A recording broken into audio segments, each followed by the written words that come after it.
Hello and welcome to the CX Files podcast. I'm your host, Mark Hillary. Lynda Arsenault is a partner focused on investment attraction at FDI Business Diplomacy. She's based in Canada. Lynda is a leading global expert in helping governments and national trade bodies bring investment to their region. Now, CX and business process outsourcing are often the types of business targeted for investment, typically a region that's trying to kickstart some local investment in contact centers. So I called Lynda to ask how this part of the industry really works and how COVID-19 may have changed investment flows. Okay, Lynda, thanks first of all for appearing on the podcast. It's great to have you. I know that you're very much involved in FDI, foreign direct investment, and investment promotion agencies. So could you maybe just open up by explaining, what is all this promotion of different regions all about and who does it? Thank you, Mark. It's great to be on your podcast, and I appreciate you having me as your guest. Well, the simple answer is, and the best way to explain FDI, foreign direct investment, is it's an investment made by a company or individual in one country towards business interests in another country. And this can be in the form of either establishing business operations or acquiring business assets in another country. This would include ownership or controlling interest in a foreign company. One of the key mandates of IPAs, investment promotion agencies, and EDOs, economic development agencies, is to attract and promote new investment opportunities into their country. Then this can be also region, state, city, county, territory. They want to be viewed as a favorable destination for companies to locate or expand operations.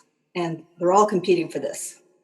The IPAs and EDOs also work on establishing partnership opportunities with multiple entities, and this can include other jurisdictions, academic institutions, cluster organizations, government, and industry associations. And this is, once again, just to name a few. And then to summarize, there are IPAs and EDOs located all over the world that look to drive investment opportunities into their regions. And they provide the most attractive value propositions on their websites, but also through webinars and through LinkedIn and Twitter and any promotional material and marketing collateral. The value propositions includes value propositions across all their key sectors of growth. This is deemed priority to the IPA or EDO. And this is all towards, the end goal is all towards driving new business expansion opportunities or new businesses to locate to the jurisdictions. So that was not a simple answer at all, was it? No, but it's a great summary. There's a lot of jargon involved, so it's just great to get a sort of introduction to this. Now, I mean, as you said, you've worked with governments at a federal, a state, a city level, and they're always trying to make their region more attractive to investors. So has this often involved the customer service industry? I mean, BPO and contact centers, for example. In many of the government organizations, the IPAs, investment promotion agencies, and the EDOs, economic development agencies, BPO and contact centers and shared services are key sectors of growth. I've personally worked with multiple government organizations and non-government organizations towards attracting new investments and new investors to the regions. A few of my clients have involved the Caribbean Export Development Agency, Pennsylvania Department of Community Economic Development, the Vienna Business Agency, Shawani Economic Development Agency in South Africa, and currently now working with the Dubai Airport Free Zone. And I could go on about this. But definitely, BPO, shared services, contact centers, key sector of growth for many of these jurisdictions, Central and Eastern Europe, North America, as I mentioned, the Caribbean states, many parts of Asia. Hopefully that answered your question. Yeah, absolutely. And I suppose then, suppose that I was in charge of the federal government of South Africa or a governor of a US state. I mean, what are the kind of tools that I've got available to me or to my investment promotion agency? How do I make my region more attractive?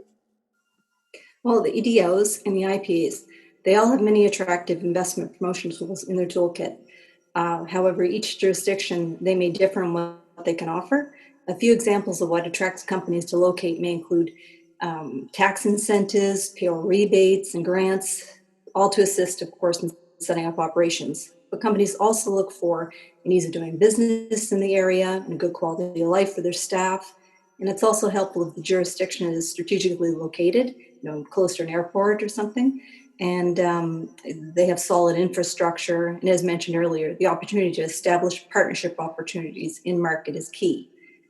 However, the main draw, in my opinion, is talent and the availability of talent.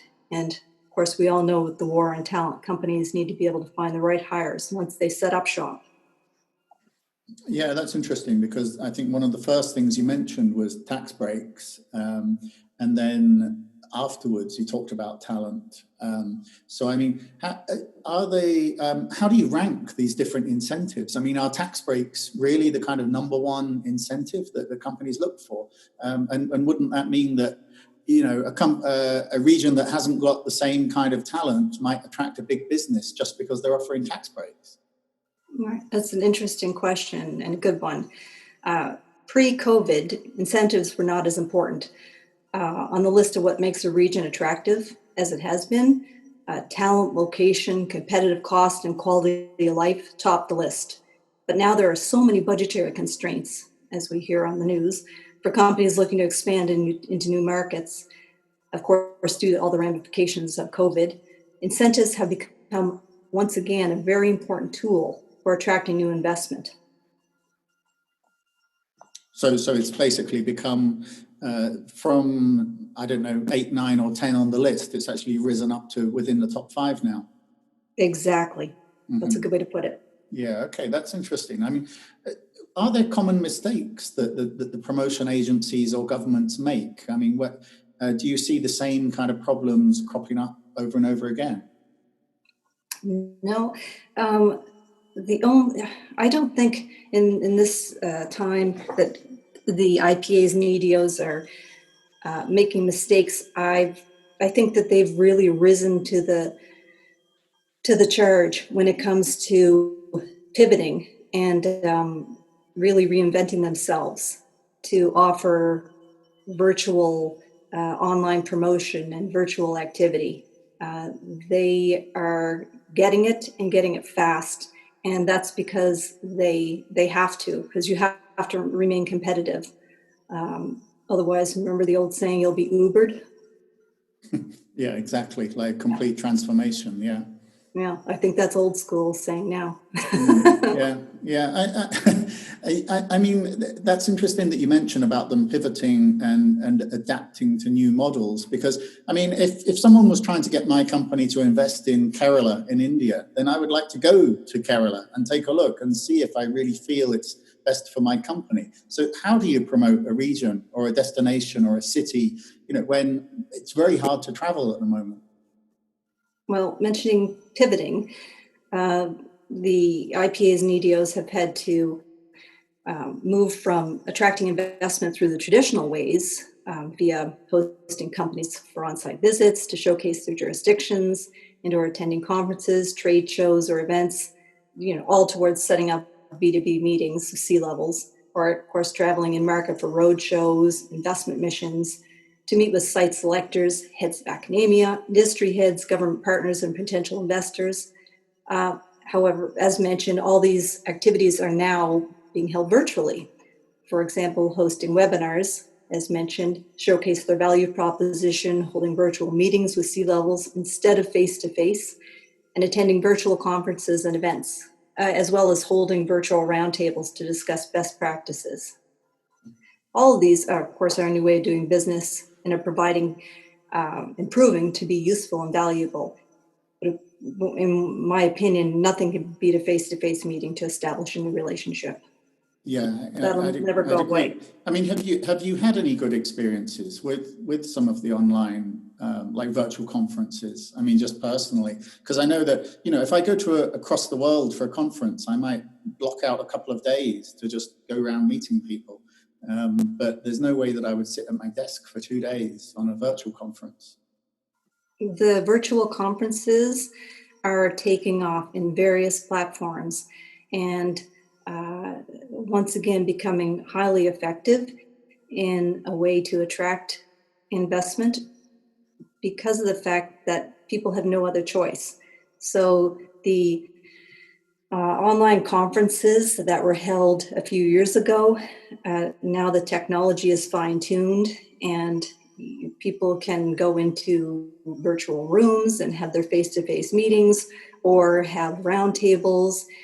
And in our toolkit with my company, FDI Business Diplomacy, we've actually incorporated a virtual reality toolkit into our service offering.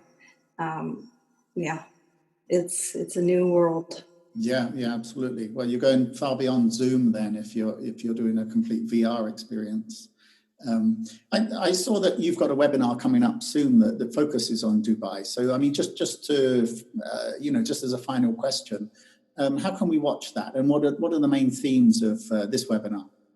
We're very excited to have DAFSA, Dubai Airport Free Zone, as a client.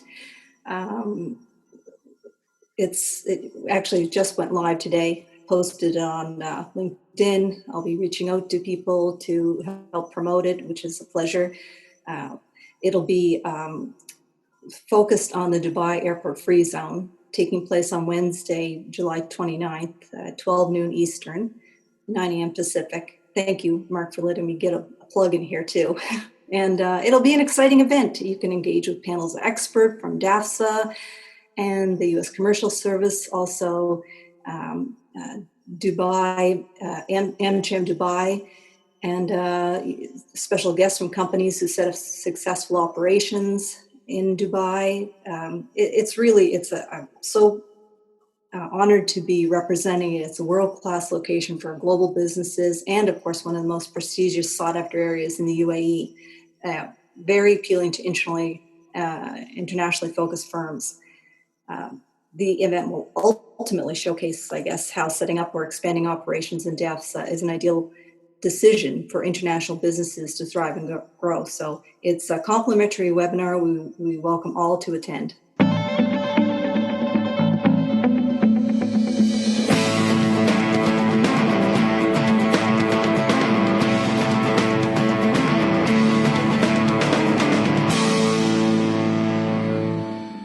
Thanks for listening to the CX Files podcast. Please take a moment to review the podcast because this helps other listeners to find it. And if you have any suggestions, then get in touch with me on Twitter or LinkedIn. I'm @Mark Hillary with 2 L's, or just search Google for Mark Hillary.